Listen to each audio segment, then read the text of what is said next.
Hello दोस्तों, आज मैं बात करने वाला हूँ नेटफ्लिक्स पर रिलीज हुई सीरीज डार्क के बारे में। तो चलिए बिना टाइम को वेस्ट करते हुए सीरीज का रिव्यू स्टार्ट करते हैं।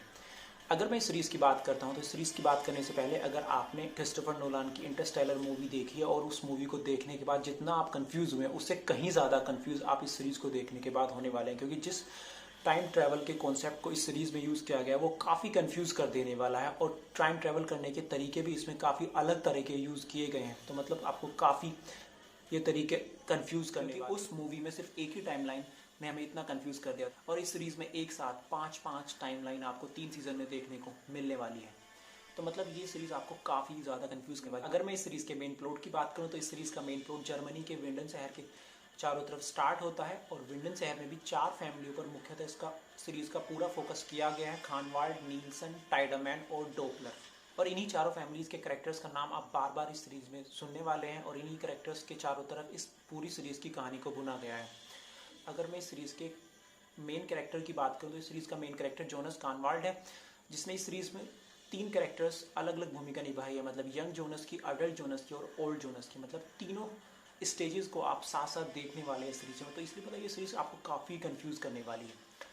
तो सीरीज का मेन प्लॉट स्टार्ट होता है 21 जून 2019 के साथ, जब माइकल कानवाल्ड सुसाइड कर लेता है और जोनस कानवाल्ड उसके सदमे को बर्दाश्त नहीं कर पाता और उसे साइकेट्रिक वार्ड में एडमिट कराया जाता है। उसके कुछ समय बाद ही एरिक ओबेंडोर्फ नाम का एक लड़का विंडन शहर से गायब हो जाता है और मतलब ऐसे गायब हुआ है, बिल्कुल हवा में गायब हो गया। उसका कुछ पता ही नहीं लग रहा है कि वो कहाँ गया है।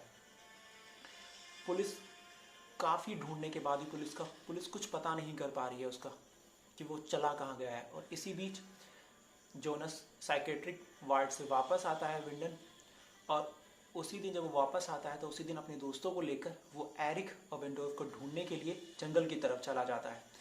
और जंगल में उसका एक छोटा दोस्त मिखिल नील्सन भी जंगल से गायब हो गया।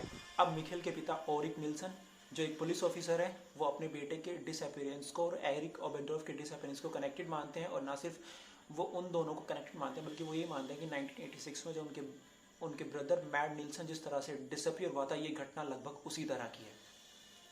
अब इसी बीच जोनस को अपने घर में एक विंडन की अंधेरी गुफाओं का एक मैप मिलता है, जिसके सहारे वो गुफा में जाने की कोशिश करता है, लेकिन वो कुछ ढूंढ नहीं पाता, वो वापस आ जाता है। फिर उसके बाद शहर में एक स्ट्रेंजर आया है जिसे देखकर लग रहा है कि वो पहली बार विंडन नहीं आया और वो और कोई नहीं, जोनस का अडल्ट वर्जन है। अब वो जोनस को बताता है कि मिखिल मरा नहीं है, वो टाइम ट्रैवल कर 1986 में चला गया है। अगर मैं इस सीरीज में टाइम ट्रैवल की बात करता हूँ तो टाइम ट्रैवल 2 तरह से इस सीरीज में दिखाया गया है। एक आप टाइम मशीन के मदद से टाइम ट्रैवल कर सकते हैं और दूसरा विंडन की केव की मदद से भी आप टाइम ट्रैवल कर सकते हैं। वहाँ पर कुछ डोर्स हैं। और एक अलग तरह का टाइम ट्रैवल है कि आप एग्जैक्ट 33 ईयर्स फ्यूचर में जा सकते हैं या फिर एग्जैक्ट 33 ईयर्स आप पास में भी जा सकते हैं। उसके ना एक दिन ज़्यादा ना कम, मतलब 33 ईयर्स का ही आप ट्रैवलिंग कर सकते हैं।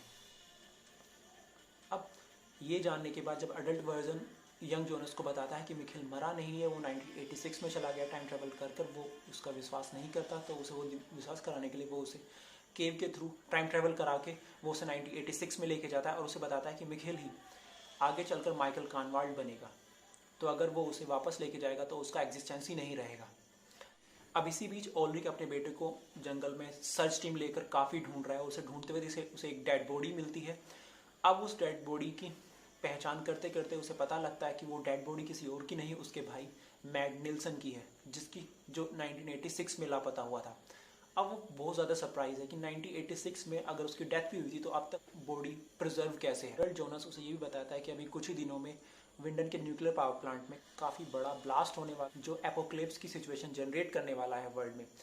तो उसे सिचुएशन को भी रोकना हो। अब आगे एक और स्ट्रेंजर विंडन शहर में आता है जिसका नाम नोआ है और वो एडम के लिए काम करता है। एडम जोनस का ही ओल्ड वर्जन है, जो एपोक्लिप्स को रोकने के लिए इस तरह से पास में घटनाएं घटी हैं उसी तरह से घटनाओं को घटने देना चाहता है, इसलिए वो नोआ को पास्ट और फ्यूचर में भेजता रहता है। इसी बीच नोआ 1986 में जोनस को किडनैप कर लेता है और अब जोनस वहाँ से 2053 में हो जाता है। अब लास्ट में जोनस 2053 में जाकर फंस चुका है, ओलरिक 1953 में जाकर फंसा है और मिखिल 1986 में। मतलब तीनों कैरेक्टर अलग अलग टाइमलाइंस में जाकर फंस गए हैं। मतलब फर्स्ट सीरीज का जो एंड है काफ़ी इंटरेस्टिंग तरीके से किया गया है। होपफुली ये वीडियो आपके लिए काफ़ी हेल्पफुल रही होगी डार्क के फर्स्ट सीजन के प्लॉट को समझने के लिए। Thank you.